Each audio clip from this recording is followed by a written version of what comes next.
东番记》是一本记载17世纪初台湾地理甲台湾原住民族的人事杂记，为明朝儒生但地伫西元1603年所写，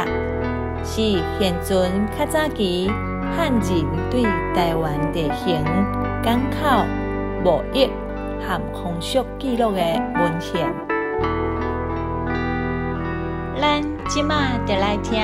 董教授讲《东番记》。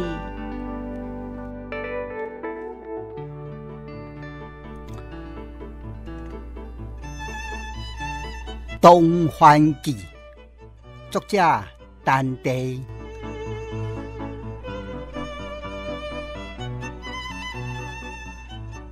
东番伊人不知所自始，故平湖月阳海岛中，去万港、嘉乐湾、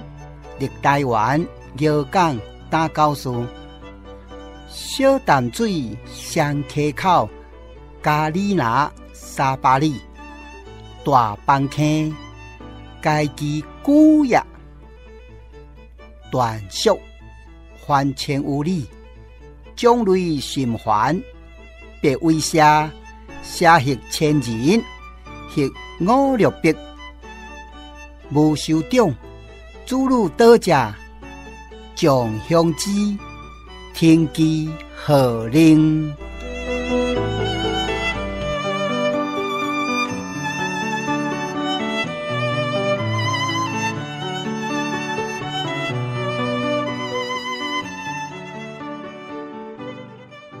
《东番记》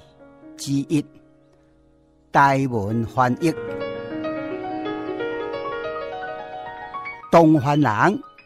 台湾人，毋知为伫当时开始有诶，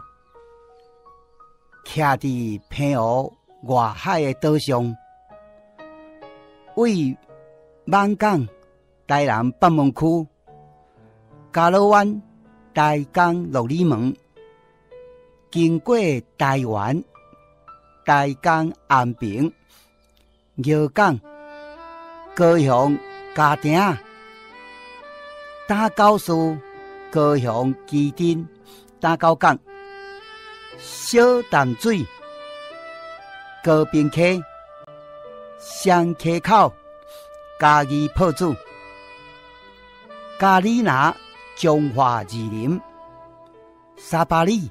新北淡水、八里河口、大浜坑、新北市、大分坑，分布伫南北1000外里长的所在。东番族的族群真济，分做真济社，有的社真千人，有的社500-600人。东番人无设领导人的制度，便后生左囝生较济人，就互人塞做头目，顺从伊的号令。